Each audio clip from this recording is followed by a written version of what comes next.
All right, guys, what's going on? Welcome back to Everything College Football Podcast. Today, me and Nick are doing our complete Week 11 college football predictions. A couple of the top games from each time slot, and we're breaking them down with our full picks. Starting with Miami, fourth-ranked team in the country, going on the road to Georgia Tech. Cam Ward obviously having a phenomenal season, one of the Heisman front runners right now. 29 touchdowns, 350 yards per game, 6 picks. I mean, this guy is a phenomenal quarterback. Nick, he's been improving his game week to week. It seems like he's just a field general if I've ever seen one. Xavier Restrepo, of course, leads the way for what's a deep receiving group. Isaiah Horton, Sam Brown, Jacoby George. Complimentary run game with Damian Martinez at the helm there. Like this offensive line for Miami. Biggest problem is that they've had to really just win shootouts because this defense just seems to get worse week after week. They're 112th in college football and 50-plus yard plays allowed. They just cannot stop allowing big plays. They can't stop allowing a lot of yards. Now the secondary isn't all that good. Duke did a lot better than they should have this past week. I mean, they were up double figures in the second half at one point. They ended up putting up 400 yards, 31 points. Miami defense ended up having a field day in the fourth quarter to pull away. Of course, they look good against FSU, but against Cal, Louisville, Virginia Tech, you name it, they've not been very good for the most part in conference play, Nick. And I'm taking Georgia Tech outright because this team just seems due for a loss. No one is untouchable in college football. Cam Ward is as good as he's been. He's made a couple of boneheaded decisions in games where he likes to hold it too long, and he likes to just throw across body. He did it against Cal and Duke where he had a major interception. It was just a horrid play where he should have just thrown the ball away. Obviously, live by the sword, die by the sword. Can't be all that mad. But I think if Haynes King gets to go, he's been out for a couple of weeks, and they've certainly struggled. If he plays, though, they're going to get right back on track, and they're going to be able to slice and dice this Miami defense.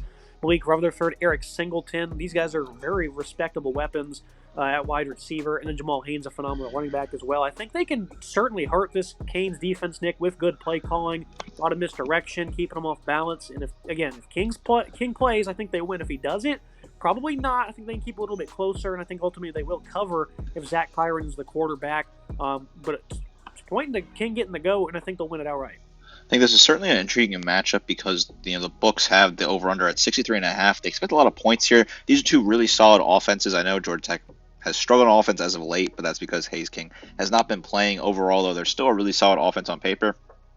So far this season, I've been wrong with Miami. I've always been, hard on Miami. I didn't really trust Cristobal. I had a lot to say about them, and they've really been putting up and shutting me up this season, moving to 9-0. And now that Clemson recently lost in conference play, it looks like they're going to get to go play SMU in the conference title game if all things shake out, which is probably a better matchup for them than they were against the Tigers. So you got to be liking that if you're a Canes fan. Cam Ward's been phenomenal, right? He's really been plugged into this system and having a better season than I think some people expected him to do. 3,100 yards, 29 touchdowns. The 6 interceptions does worry me because those 6 interceptions he has are sloppy ones where, like you said, he throws across his body, makes some mistakes, but he's a gunslinger. He has 322 attempts. They throw the ball a ton.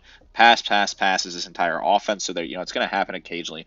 Once or twice, you're going to have issues like that where you're going to see mistakes made by a quarterback in a setup like that. Damian Martinez hasn't been as effective for this offense as we thought he might be.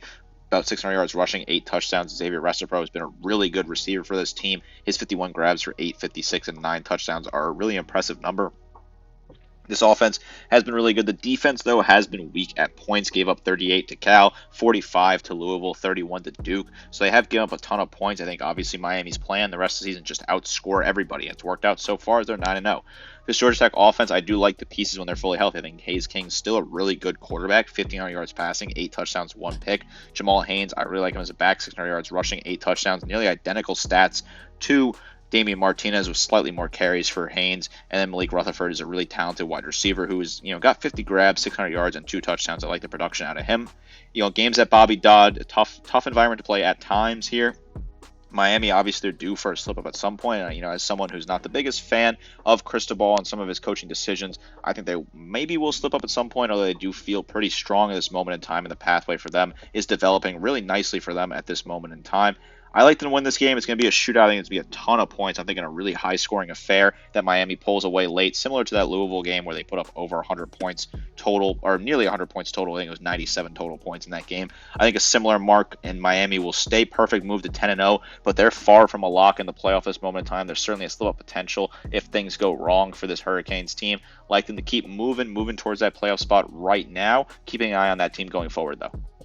I definitely want to touch on the GT defense as well because they've been competitive this year. Only gave up 326 yards to Louisville, 385 to Notre Dame in a game where they were on the field a lot, 233 in the last loss to Virginia Tech. This is a competitive defense led by Kyle Efert, Romello Height, and Miles Brooks. So I think it's a team that's certainly capable of holding Miami in check on a couple of possessions, at least be able to pull ahead.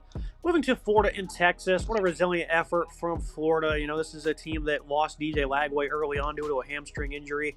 Looks like he's questionable for this game, and obviously his status will probably determine the final prediction. Will he play? I'm really not sure. I think Aiden Warner, this is a guy who didn't look all that skilled. He has a slow release, kind of looked rattled, obviously forced into a tough situation. At the end of the day, though, he played for the most part clean football. I know he completed about 32%, had a bad pick at the end of the game that ended there. But he was able to tie the game with like 7 minutes to go. He let him down on a touchdown drive. And I think this kid will certainly play better, but I don't think your first career start coming against Texas is ideal. This run game, they really struggled. Montrell Johnson, Jaden Baugh, and Jacoby Jackson, that is. Montrell, he hasn't played the last 2 games, though. So, they have a respectable backfield. Eugene Wilson hasn't really played much this year due to injury. He does have Elijah Badger and Shamiri Dyke. Pretty good offensive line as well. And on the other hand, this defense is just much improved early on in the season. Just seen guys just running wide open, couldn't really tackle against the run all that well. And they've been phenomenal. I know on the stat sheet it says 455 yards allowed against Georgia, but they forced a lot of punts in that game, forced a trio of interceptions against Carson Beck, held the run game in check for the most part. And then there was a bit of a barrage there late in the game to kind of run up the stats. But this is a Florida team that's been competitive, Nick, due to big bodies in the trenches.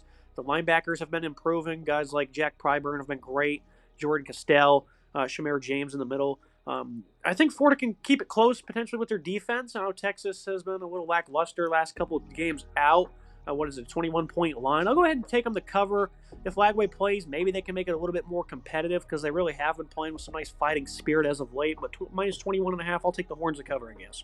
This is certainly a game in the past where I would really be heavy on the underdog in this one because I do think these type of lofty spreads in the SEC sometimes are just too wide. And if Lagway was fully healthy, I'd be picking Florida to cover this game because I just love when these teams are in a position where they're 3 to 4 point or 4 touchdown underdogs. I like that. I think it's just like it's opportunity to cover in my opinion. I think these SEC teams play each other a lot closer than the books give them credit for. Without Lagway, I do worry about that because this is obviously going to be a different situation. But Texas themselves are not playing phenomenal football as of late. They lost to UGA 30-15 on October 19th, and then barely squeaked out a 27-24 win on the road at Vanderbilt. Although that helped Vandy help themselves with a little bit of a garbage time touchdown to make it a little bit closer, but still that would have only been a 10-point win. So things have not been rosy for Texas. It looked like they were going to cruise their way to be the number 1 team in the country and when the SEC get that first round bye, but now it looks like they're going to be hosting a first round playoff game at best this moment in time. Unless things change, they can find a way to win the conference and put themselves back in that conversation. Certainly a slippery slope. If you're a Texas fan, things are sort of unraveling a little bit as of late. This Florida team, I think they have a good defense. I like what their defense has been able to do. I saw them have a lot of success against UGA. They picked off Carson Beck 3 times. Obviously, maybe that's more on Beck's mistakes. I don't think you'll pick off Ewers really anywhere near that many times. Ewers still having a really good season despite the injuries. He's been battling 1,400 yards passing, 14 touchdowns, 6 picks. He's got a nice running back by committee approach behind him that's been solid as well so far this season. This defense, though, for Florida, I think this is a good unit that's been playing good football as of late. Held UCF at 13 points, Tennessee to 23, Kentucky to 20, and UGA 34, although they scored some points late in that one to pull away. I like what this Florida defense will be able to do. I think Texas will win this game in comfortable fashion. I think they will cover the spread because I think Florida, without their number 1 quarterback right now, going to their third string in Aiden Warner, who I think is not a terrible prospect, just worries me. Doesn't have a whole lot of experience. Tough environment, very tough to play in Austin, and the running back room has not been doing the heavy lifting they need to do this year. Montrell Johnson, Jaden Baugh, Jacoby Jackson are kind of all splitting touches here. They're all just kind of in that average position where they're not really excelling in any position. Yes, there's a couple touchdowns here and there between all of them, but they're not really ripping off a whole lot of big gains. The rushing attack has been weaker for Florida than I would hope it would be this year. Texas defense is still a very dominant unit. When you have an experienced quarterback playing on the road, I expect the defense to have a lot of big stops and change the momentum in their way. Texas gets a big get-right game, gets back on track with Texas A&M looming in the distance on the road. A very tough game on a road trip coming up soon down there in Aggie land. Texas got to stay focused here. They could play themselves into a tough spot. Yeah, Florida just does not have that explosive rushing attack. Looking at a game in the AAC, Navy, they're still alive for the conference championship bid. They've lost 2 in a row, though, so playoffs might be out the window. Scoring line combined 24 points over the last 2 games. 260 total yards against Rice in a game that I felt that Rice would cover, and they ended up winning the game outright, so that works out. USF, this is a team that's not all that great at defending the run. Of course, Blake Horvath, he's having a great year at quarterback for Navy. Alex Tegza, Eli Helderudge, they have a couple of good rushers for them. In USF, there was a bumpy road in that first half against FAU. I was at that game. They didn't play all that great on offense.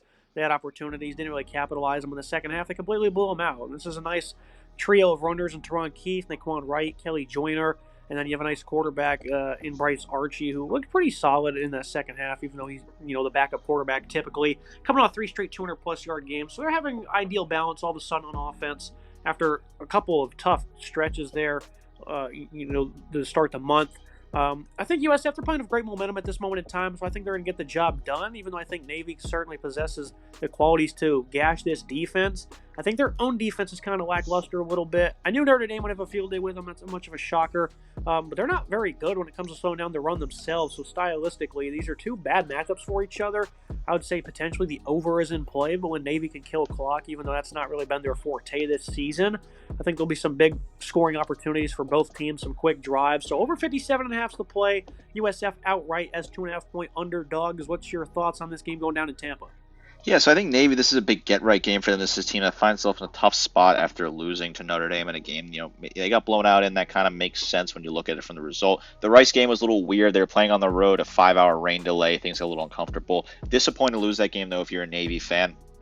Still in play for a conference title game appearance and potentially hosting a conference title game, but that pathway's got a lot tougher. They're completely out of the playoff conversation. That was a fun while it lasted. Army was always the better team, though, to potentially get that Group of 5 playoff spot rather than Navy. I think Army's just built better overall. This Navy team is still a really good team. I do like what they can do on offense. I think Blake Horvath is still a really talented quarterback/runner, despite having a tougher performances as of late. I think he still is a really talented kid who is redefining the way that this offense can look. In the game against Rice, he had 10 of 21 for 120 and 2 interceptions passing, 16 carries for 64 yards and a touchdown. He's got to be better than that. Can't turn the ball over here. The South Florida offense is a very intriguing offense that has a couple different ways to hit you, a couple different weird looks they throw at you. Joyner Wright is really solid. Teron Keith is really solid as well. Good balance there. Joyner 453 and 7 touchdowns, while they've gone to Bryce Archie, a more traditional passer than they were going with Byron Bound earlier in the year.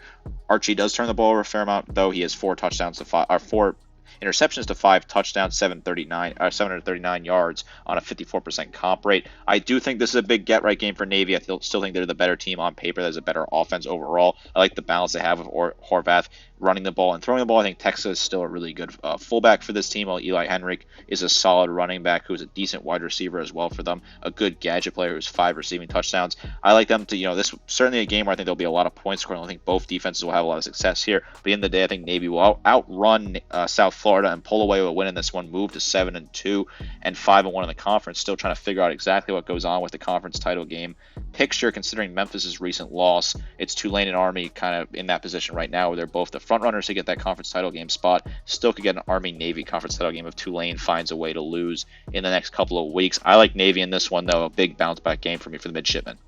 Then looking at the final game of the noon slate, we'll discuss Chestnut Hill, Boston College, 2-point favorites hosting Syracuse.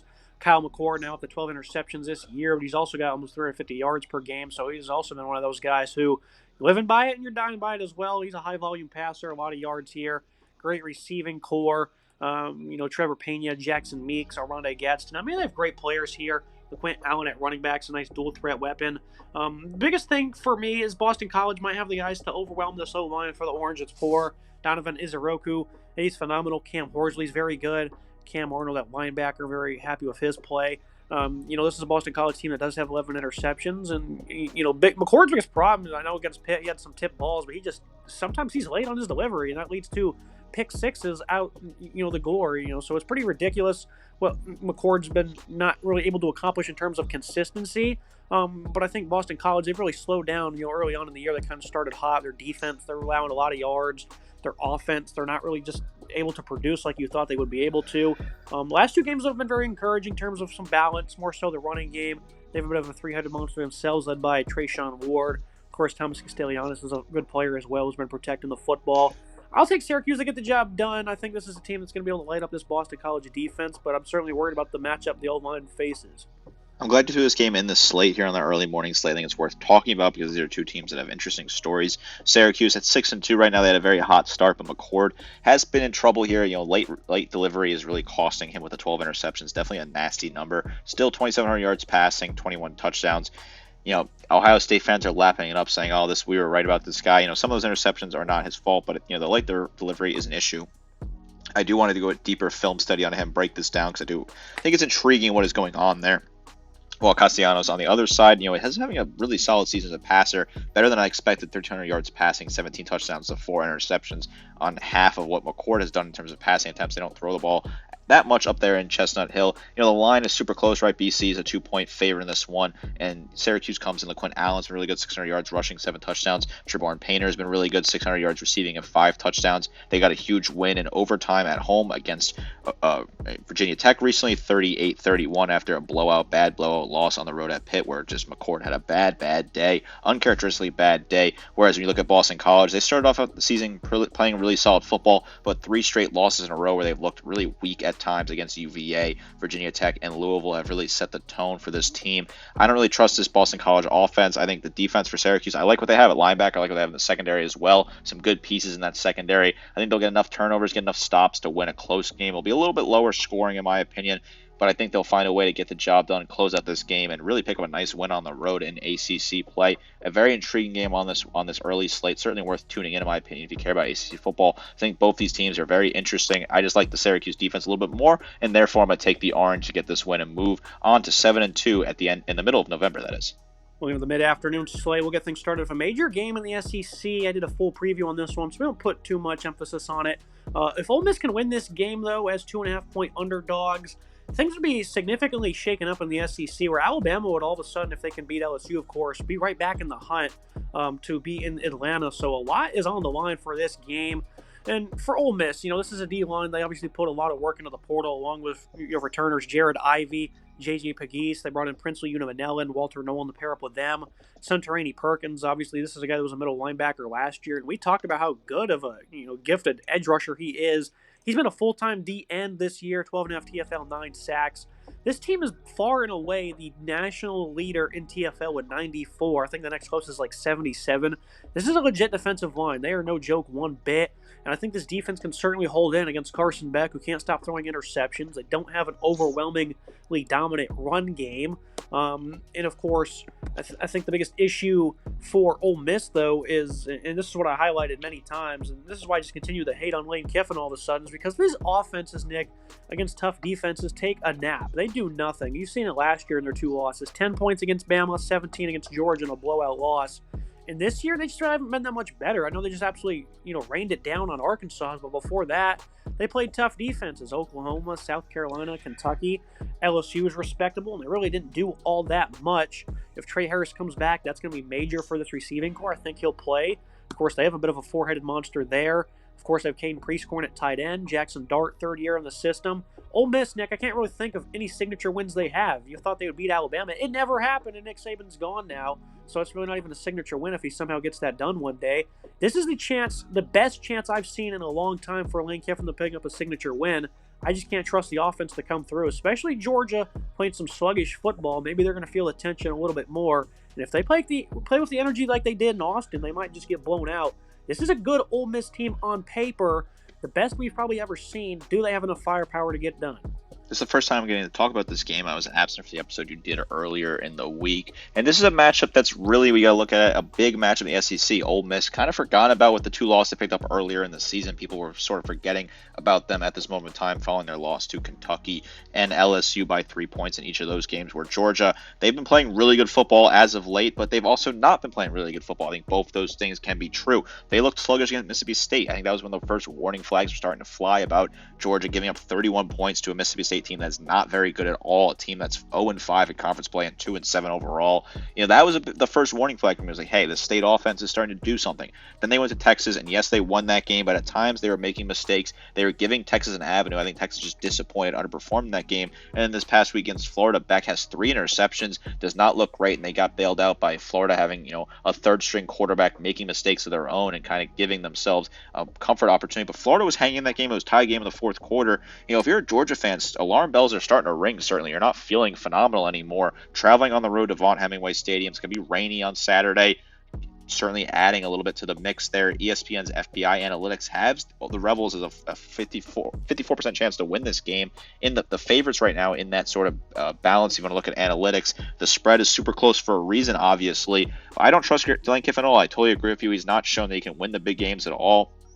Yes, I bet the environment will be pretty strong there, and this defense is no joke. They put a lot of pressure on the quarterback. They attack you. Beck just does not feel like himself this year. I think a lot of it is because the running game is not what it used to be for Georgia. They're not able to run the ball at the same clip that they were able to. Also, not having Brock Bowers certainly is not helping, in my opinion, although I think calling him a Brock Bowers merchant is a bit of a disrespect to Beck. He just seems like he's not reading the defense properly. He's getting bouncy in the pocket. He's uncomfortable not having the offensive ground game to rely on him. He's making tough reads, not hitting his receivers in the hands, underthrowing them at times, throwing interceptions, and making reckless decisions. The 11 interceptions is bad for Beck. You never expect that number to be that high this year. Really a weird and gross number for him, 2,300 yards passing, 17 touchdowns. Meanwhile, his counterpart is playing phenomenal football, and I don't think anyone's talking about how Jackson Dart looks so far this season. 3,200 yards passing, 21 touchdowns, 3 interceptions. He is playing really good football and not getting any love at all due to the fact that Ole Miss is just not getting any talk about it in the media. 515, 6 touchdowns on 31 attempts against Arkansas. Phenomenal, right?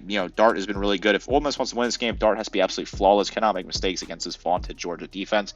I just don't trust it. This is sort of a put up or shut up moment for Lane Kiffin, right? If you mean business in Oxford, you mean business in Ole Miss, you go out and win this game. Put your money where your mouth is, get the job done, and put yourself right back in the fight for the college football playoff. If you lose this game, I don't want to hear another peep out of you, Kiffin, because you built this phenomenal roster out of the portal.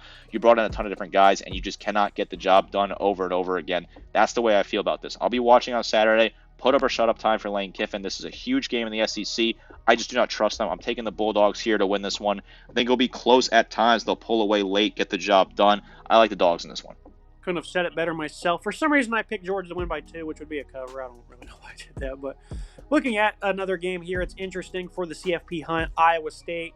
Kind of a disrespectful line, you would think, because Kansas is 2-6, and they're 3-point underdogs as they're at Arrowhead Stadium for this one. But they've lost every single game by 11 points or less. They lost to Illinois by 6, 3 to UNLV. Should have beat Kansas State a couple weeks ago on the road by only 2-point loss there. Every loss they played is incredibly close. The offense has all of a sudden found its gear. They have some nice balance. Of course, Devin Neal leading the way there. Daniel Highshaw's a nice number 2. Jalen Daniels starting to get a little bit more rhythm. Still had a bit of a turnover problem early on in the season. He's starting to find the end zone a little bit more, be more efficient as well. So I think that's encouraging, especially when you have a nice trio of pass catchers led by Luke Grimm. You went up against an Iowa State team. Disappointing loss at home. You were undefeated. You lose to Texas Tech in a game I just felt that they were going to lose. Coming off the bye week, it was disgusting, especially when your run defense gave up 354 yards and you got bailed out by Rocco Beck heroics, and they almost won this one as well. They ended up giving a touchdown late. I thought they did well against Taj Brooks, allowed some big passing plays down the field, though. I know this is a close line. I think they're going to get the job done emphatically. I think Matt Campbell's a phenomenal head coach. The bye week, I think maybe really just kind of disrupted what they had going on, as the offense could do nothing against the defense. It's no good at all. So I think Rocco Beck, this great supporting cast led by Jalen Knoll and Jaden Higgins, this is a very good roster, I would say, especially on defense. They're capable of a lot more. Even though, again, Kansas, they hang in every single game. Their record's incredibly deceiving. Nick, Iowa State, they're the better football team. And the run defense for Kansas isn't anything special in their own right, and they've had some rough outings against the pass. Their defense is pretty average. So I think Iowa State, they're going to go on the road here. It's really not even that much of a road environment. I think they'll cover. But if Iowa State puts up another disappointing performance, it's going to be ugly. You can make the case that Kansas had the most deceiving record in all college football at 2-6. So they're a lot better than a 2-6 team. I really think this team is, disrespected based off their records. They've lost a lot of close games, like you outlined there. Things are just not going the way of the Jayhawks this year. And what is a season to forget? This game being played at Arrowhead Stadium, home of the Chiefs. What sort of difference does that make? Is there going to be a big crowd there? I really don't know what the crowd's going to look like. Will Iowa State fans travel potentially? Tickets are easier to get in a bigger mammoth stadium like that. There's a lot of work going on with Kansas on-campus stadiums. That's why they're played in a couple different places. They played at the MLS Stadium in Kansas City. Now they're playing in Arrowhead. What will the crowd look like there? Kind of nullifies any sort of big home crowd environment, in my opinion, because they're just playing at such a large stadium with, sort of neutral site vibes, even if it is in the greater Kansas area, although the stadium, I believe, is in Missouri, so it's kind of funny when you look at it that way. Of course, the whole Kansas City thing is quite funny. Iowa State, very disappointing loss, right, to Texas Tech. That's a really good Texas Tech team. A lot of credit to them. I'd certainly give respect to the Red Raiders. They're playing a lot better football than I thought they would this year. But regardless, that's a bad loss for Iowa State. They're still in a good spot. Win the conference, you're in the playoff, right? You get that number 4 seed. You get that bye. Really what you could do at this moment in time, but they've hurt themselves a little bit here, falling to 17th in the rankings, picking up that one loss at home too. Not great. Rocco Beach, I still think he's an incredible quarterback. He really was dragging them in that Texas Tech game. If they were going to win that game, he was going to drag them to victory, having a good season, 2,000 yards passing, 13 touchdowns, 6 picks. His running back Hanson is a solid back for them, 444 and 7 touchdowns, while Noel is a good wide receiver, 725 and 3 touchdowns and 45 grabs. Like the way they're able to target him. The defense disappointed me at times. They looked like they were weak. They looked like they were a little rattled in that game against Texas Tech. They looked like they were coming off the bye. I still trust Matt Campbell. I like what he's doing with this team. I still think they're going to win the conference ultimately and knock off BYU and get to that playoff spot, play the Big 12 out of 2 teams in the playoff, which I really didn't think was going to happen anyway. I do think Kansas has some good pieces, which is why this game may be closer than you expect early on, but I do like Iowa State to win by double digits in the end. I think Daniels is getting comfortable finally, 1,500 yards passing, 11 touchdowns, 9 picks, while Devin Neal has been really good, 758 and 8 touchdowns. Kansas will hang around early, but I like Iowa State to pull away, get the job done, move to 8-1, and start to continue to put the pieces together, get to that conference title game. Although a certain team in this conference that has a high-profile head coach is breathing down Iowa State's neck for that conference title game spot. We'll talk about them a little bit later. Very intriguing matchup. Matt Campbell's team knows the drill. Got to keep winning at this point. Now we'll look at a team in the AAC, well, a game that is, North Texas hosting Army. I have UNT outright. I just think they're going to throw the ball 4 days all over this Army defense. You look at Chandler Morris having a great year, one of the top passers in college football so far this year. DT Sheffield having a phenomenal season. They spread the ball out to a variety of different wide receivers. He's the main guy, though. This is an offense that doesn't really do much in terms of their run game, but it is, a high up. It's an upside, or it's an air raid style of offense. Army last week didn't have Bryson Daly. It was a hard-fought victory over Air Force, 17-point victory. Kanye Udo took over in the second half, and he ended up sealing the deal for them. I think the best case you can make for Army is this UNT defense really isn't any better. I mean, this is a team that just loves to play shootouts. They love to score a lot of points. They're not really good in any regard. They've had some solid outings against the run, but for the most part, they've really been brutalized. I think this is a North Texas team. They'll come up with just enough stops to get the job done. This will be another one of those high-scoring affairs. I think if Army, though, can grind down the clock, and I'm pretty confident in their ability to get a couple of stops, maybe a 3-and-out here and there, that'd be the recipe for victory, and I could certainly see that happening. I just think North Texas will have a great day through the air, and they'll get the upset outright. Intriguing game in the AAC. I mentioned earlier that I thought that Army was in the better position to make the playoff out of the 2 main service academies that are having great years with Army and Navy, and I still feel that way. And I can elaborate further on that because I think Bryson Daly is having a really good season as well. And I like what the defense can do. I think they're better equipped to get a few stops here. The Army blueprint: shoot clock, put up yards on the ground, and then really get stops in a shootout here. I think this will be a high-scoring affair. We've seen North Texas lose 2 games in a row where they've scored 37 and 44 points respectively. So they're a high-scoring team. Chandler Morris is really fun to watch, 2,800 yards passing, 26 touchdowns, 8 picks. They don't really run the ball a whole lot. Sheffield, his top receiver, is a really talented player, a really good player. DT Sheffield, that is, 51 receptions for 690 and 10 touchdowns. I trust Army a little bit more here. I know it's tough going on the road. I like the balance they have. Bryson Daly has been really good. I know Horvath's getting all the love because he's a better passer, which I certainly think is fair, but Daly on his 47 attempts, 629 and 7 touchdowns, no picks, and then he's just an incredible runner, nearly 1,000 yards rushing and 19 touchdowns, 138 carries. He's been really dominant on the ground, really shifty, hard to tackle, really good in the open field when he breaks those plays. Casey Reynolds, his wide receiver, his favorite target, 11 receptions for 317 and 3 touchdowns. I like this Army defense, and they're physical, they're really solid, they're disciplined, they know what they're supposed to do. It's going to be a shootout, it's going to be back and forth, but I think Army will get a few stops in the fourth quarter to get the job done. I certainly can see North Texas being an upset alert. I think this will be a very narrow victory for Army, maybe barely cover that spread. 5.5 is a very interesting number. I like the idea of North Texas winning this game, but I'm going to go my gut. I'm going to go with Army. They're still in a good spot at 8-0. If they win this game, they're continuing to put themselves in that position to get to the conference title game, which I don't think they can host due to their stadium renovation, so I'm not too sure where that would be played potentially. I like what Army is doing. I like to win this game. Definitely a scary week for them, though. This is a tough test on the schedule for them. Another one I'll kind of keep quick and short. It's a big game in the Big 12, but I did a full breakdown on this one. Conclusion I came to was that as 3.5-point underdogs, they will lose the game by 3.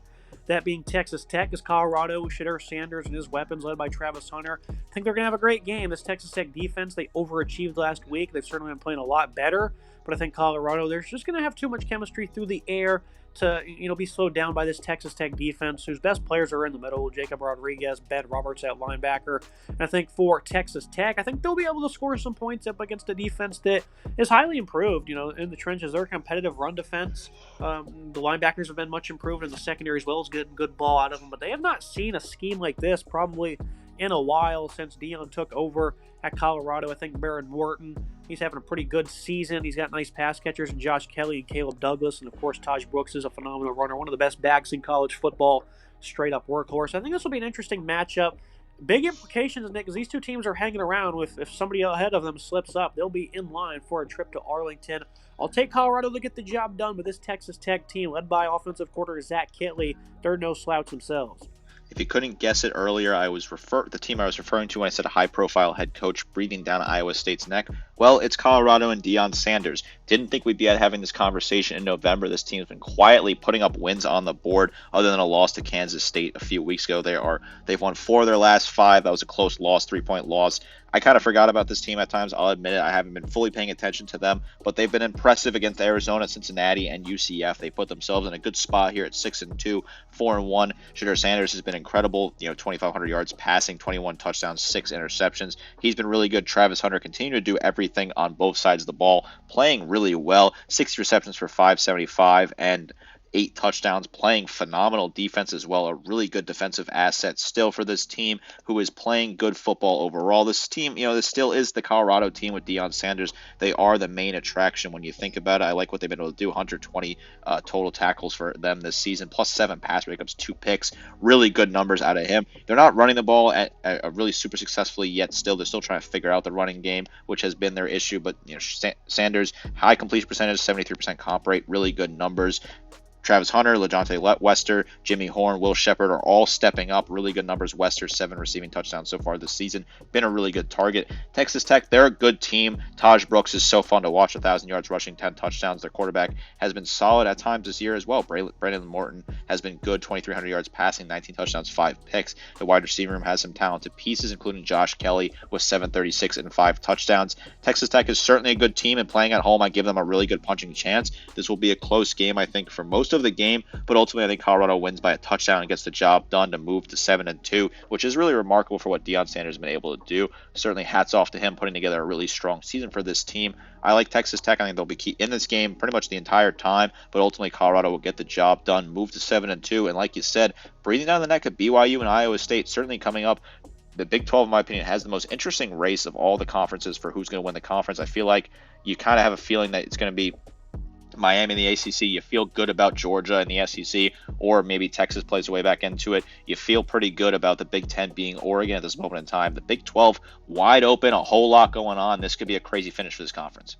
Now looking at the Saturday nightcap, another game that we broke down in full. A major one in the SEC. Alabama, LSU. Crimson Tide, they're pretty much going to be on the CFP if they can win this game. Pretty soft schedule rest of the way. Jalen Milroe has just not been playing that good of football as of late. You've seen him against Tennessee. He was no good at all. We can't have that performance here again against LSU. I think you're going to see getting back to the quarterback run game, and I think the lack of athletic ability in the middle for LSU might start to hurt them a little bit. I know for the most part, it hadn't been much of an issue. Wet Weeks has been a stellar performer for them since Perkins went down. The Aggies, though, with their QB run, really started to make some waves when Marcel Reed got put in that game. And then early on in the year against South Carolina, that allowed a couple of big runs as well toward the boundary with the Sellers and his abilities being put on display. And, of course, just the threat of the QB run as well. This is something else who's not been proven able to defend. Well, Garrett Nussmeier has great receivers. Kyron Lacey, Aaron Anderson. I think the offensive line's probably the best in the country. They are down their starting left guard, Garrett Dellinger. The Alabama defensive line, they've a little bit been disappointing, but they're still, big bodies, and I think with a week off, that might be beneficial for them. Also have great linebackers in the middle. This young secondary, they passed the test, I'd say, against Tennessee for the most part. I thought that they potentially might get burned deep numerous times against a complex scheme, and they held up. And now LSU, Nussmeier, he had some silly mistakes against A&M. That was a game they were winning, and if they would have just stayed on a consistent path, they would have. And he made some boneheaded decisions while the defense started to crumble. I think this is a perfect spot for Alabama. Both teams coming off a bye week, though. We saw a couple of upsets last week with teams off bye weeks where they didn't look good. So you certainly think that if that's going to be a disadvantage, both of them will have it. So Alabama, though, Nick, I pick them to win this game. I pick them to win by a touchdown. LSU will hang around. The discipline on the road, though, has been abysmal over the past couple of years for the Crimson Tide, but I think the game plan will be pretty simple here, and they'll execute it much better than we saw in other games this year. I'll keep my comments relatively short on this game. A lot of people know where my allegiance is right with my alma mater, Alabama. I think this is a really big key game, obviously. Paul Feinbaum this week on Out of Pocket with Alyssa Lang on SEC Network said this may be the biggest Alabama LSU game he's seen in a very long time, alluding to potentially the game of the century in 2019 being the similar comparison of high-stakes eliminator football type game. Simply put, you win, you're in, you lose, you're out. That's kind of where it is right now. Alabama goes, if they go into Death Valley and win this game, a place where they lost last time they were there in overtime in a game that did eliminate them from the college football playoff as well. Right, this is a big night. This is a tough place to play. Baton Rouge is very difficult to play at night. It's a very loud stadium, and Alabama's been so undisciplined on the road. You saw that at Tennessee. You saw that at Vanderbilt. You've seen that in other stops towards the end of the Nick Saban era. Kalen DeBoer has carried over that bad energy of undisciplined football on the road. Certainly worries me for Alabama. I think they struggle with that, and it's been a big issue. They've lost their last 2 straight road games. They played good in Wisconsin, which was certainly promising early on, but they've not played well in SEC play on the road. That's certainly concerning me. This game is super close on paper for a reason. These are 2 incredibly talented teams. Alabama looks to have some of the advantages, but this is super tight, and that noise factor is going to be very tough. A night game in Baton Rouge is no joke. This is a huge game in college football. These are the type of games you live for. Best versus best, eliminator in the SEC. Who is going to be the one that comes out of here? A lot of people are favoring Alabama. People feel good about Alabama. We'll see what happens come kickoff at 7:30 on Saturday night. This is a big one. This rivalry is a big one for a reason. These games in the past have always been huge, especially in the past when typically the winner would go straight to the conference title game, winning the West and the SEC. Now both of them have played themselves out of the conference title conversation, but they're playing themselves in the football playoff conversation. Huge game, really intense game. Very curious to see how this goes. Alabama trying to put up and really get in the playoff of Kalen DeBoer while Brian Kelly is trying to save a season and keep his seat from getting hot. In my opinion, his seat's getting a little hot down there in Baton Rouge if the results do not come in anytime soon. A key game for so many reasons going down in Louisiana. Strange comment. He won the Heisman Trophy last year. I don't think that seat's hot at all. 7:45 p.m. Eastern Time, SEC Network, 2.5-point favorites. Oklahoma going on the road. And I think it's because the injury report from Missouri is just so loaded. I have no idea why they're even ranked. And I think this will be certainly an interesting game because you're really not going to know until kickoff what Missouri has. I kind of need them to win because I have an over bet on them, so I'm just going to pick them to win the game, Nick. And I think Oklahoma, their offense, I don't think it's going to be anything special. I know they really ran it up last week on Maine. To get some confidence building, flowing in the right direction, I think is important. But I think they're going to come down to earth pretty quickly against a defense that, they've certainly been battle tested against tougher opponents. But this is still a competitive defense, I would say. I think if the offense can stay on the field and make some plays once healthy, I think Missouri will be able to take care of business. I think it's going to be tough for them, though. OU moving in the right direction, I guess you could say. Neither team's really all that splendid. A game probably no one really cares about. I'll take Missouri, though. Yeah, I really can't imagine a lot of people who watch this game unless you're a fan of either team here. This game really doesn't mean a whole lot. Missouri being ranked, kind of weird. They're really just not that good of a team right now. They got shut out by Alabama, a team that a lot of people are not very high on in Alabama. Shut them out 34-0. Meanwhile, the Sooners have lost 3 in a row, including a bad, ugly loss to a really average USC team and a blowout loss to Texas, and a bad loss on the road at Ole Miss. They beat the brakes off Maine. Who cares? FCS team. Not really too worried about that. They've gone through so many different quarterbacks in Oklahoma. They keep changing the decision. Jackson Arnold looks to be the guy. I don't know what they're going to do at quarterback. It's been really weird for them this year. Brady Cook battling injuries. He's listed as questionable.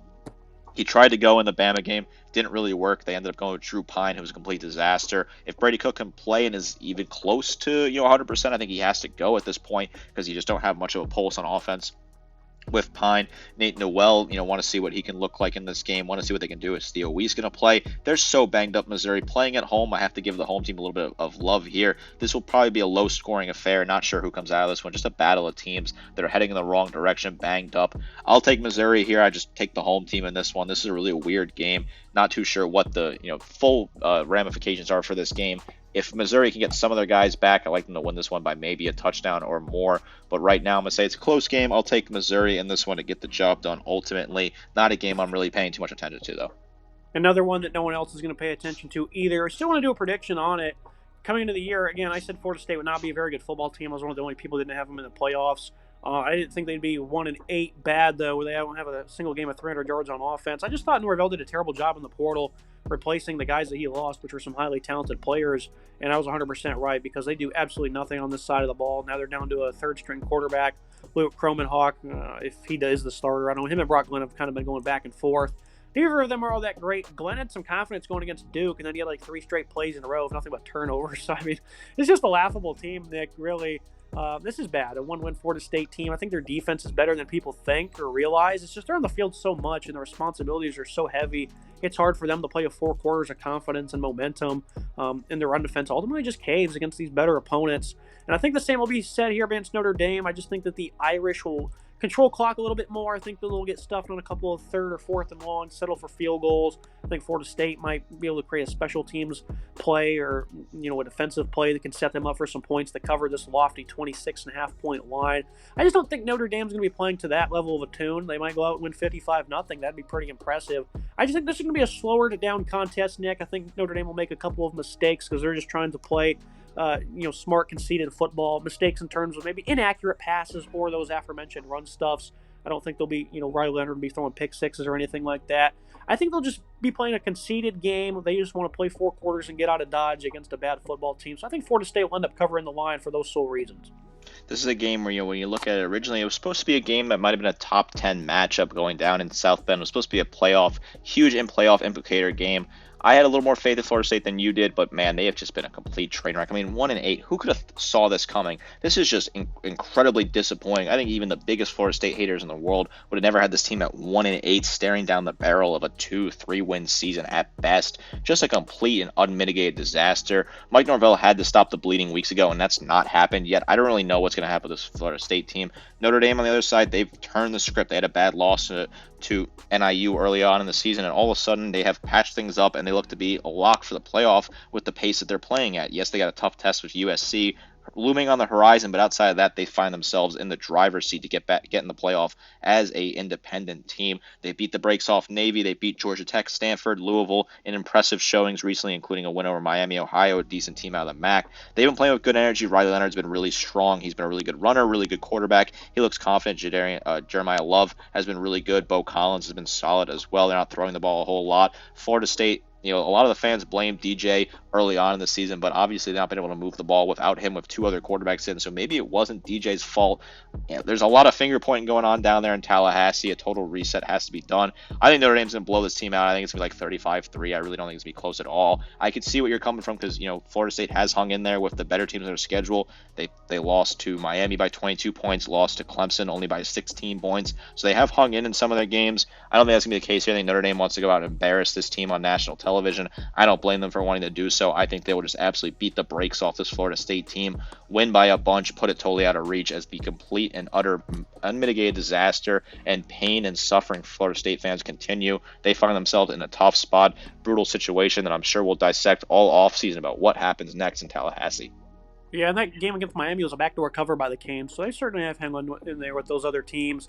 Looking at the final game we'll discuss, an interesting one here. BYU ranked top 10 and undefeated going on the road to play their rival Utah. What a perfect timing for this game, Nick. The football gods were shining on us when they made this one for November 9th, knowing what was in store clearly. Again, with that aforementioned Cougars team in the thick of the college football playoff race. Utah, they've been battle-tested just because the injuries, once again, have killed them on offense. Really at quarterback. I mean, they got a big problem here. They do have nice playmakers in Micah Bernard and Brant Keithy. Dorian Singer's pretty good. I think Money Parks is out for the year now. Offensive coordinator Andy Ludwig, after being with Whittingham for a long time, resigned from his post a couple weeks ago. And just the quarterback position is not great. The whole Wilson family, I don't know what's going on with them. But Isaac's not been that great for them as a freshman. Thought he had a good game against Oklahoma State. It was solid against Arizona in a loss. But for the most part, this team's just not been able to generate offense because of the limitations at quarterback since Cam Rising went down. Because the offensive line, they're not, really a physical, overwhelming powerhouse at this point in the season, kind of like we're accustomed to seeing. The defense, though, has been tremendous, and they're pretty healthy, and they got most of their guys intact, including Lander Barton, Van Fillinger, Zamir Vaughn in the back end, Karen Reed. I don't think he's been playing as much, but he came back from an injury, so he's kind of getting back into the thick of things, so he's going to be a full-time go in this game. This would make no sense for Utah to win, Nick, because they don't have an offense at all. But this is how college football works, and I can see them at home. They're going to be loud and rowdy. They're going to probably be forcing a couple of turnovers, making some big plays. That's just how the nature of the game works. I'm not going to pull the trigger, though. I just can't do it with how abysmal the quarterback position is. And I think BYU, they create a plenty of their own turnovers. We talk about it all the time, how they capitalize on every single one of them with 7 points. Like the variations of play calling on offense. Jake Retzlaff's been a nice dual threat player. LJ Martin complementing well in the run game. And they got some talented pass catchers as well. BYU, Nick, I think this is a team that they're certainly going to be amped for this game just as much. This is a great one, though, again. The schedule is perfect. The time is perfect here, 12:15. Nothing else will be going on. What a game the Utah and BYU should have. Lower scoring affair. I'll take BYU to cover the 3.5, but I'm not all that confident in it, quite honest.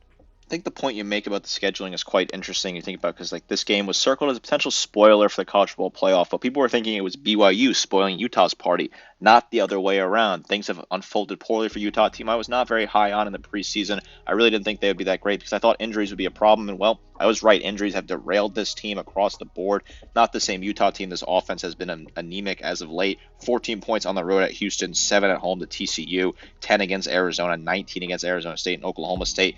They can't break 20 at all. They really can't do anything, which is why this will be a low-scoring affair. This BYU team, dare I say America's team, the story of the year, in my opinion, a team that not a lot of people are high on. They've come out and absolutely blitzed it 8-0, and they put themselves in the driver's seat to get in the playoff. I saw some people, mad that they were ranked 9th and have the potential to be that 4 seed in the playoff. That's just how the playoff is set up. You really can't get mad about that.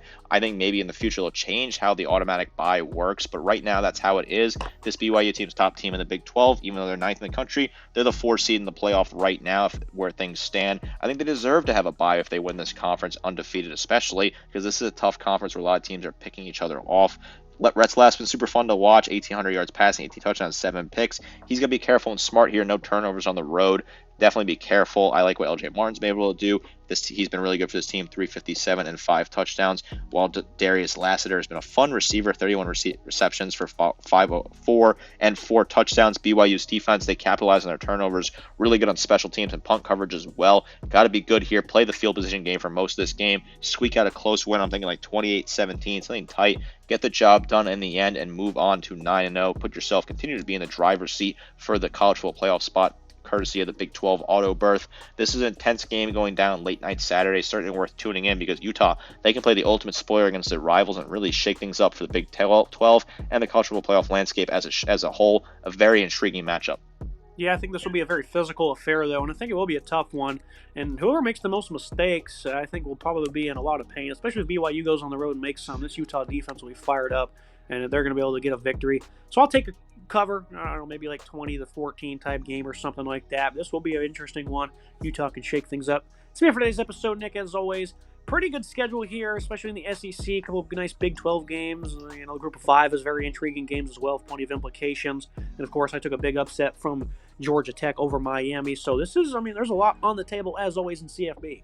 A really solid slate here. Some games we didn't even talk about that are really intriguing. Vanderbilt and South Carolina going down to Nashville. 2 teams playing good football this year. Better than people expected. Pavia is fun to watch for Vanderbilt. A really solid team. Does continue to shake things up. Clemson, Virginia Tech. Clemson, they put themselves in a tough spot with that loss in the ACC game against Louisville. They'll probably not be able to play in the conference title game and will be on the outside looking in the playoffs. Questionable decision-making from Dabo in some of that games. Virginia Tech, a team disappointing as well. Tough place to play in. Blacksburg, key game there. Indiana 9-0, looking to go 10-0 against Michigan here. I think they have an opportunity to do so. 2 touchdown favorites at home Memorial Stadium. A game certainly keep an eye on CBS at 3:30. Michigan not having a great season. Indiana, a fun story as well. Could they get to 10-0? Would certainly be intriguing what Kirk Cincinnati has been able to do in year 1. A great slate, in my opinion. A lot of good games, a lot of big playoff implications. College football, a big weekend on tap here.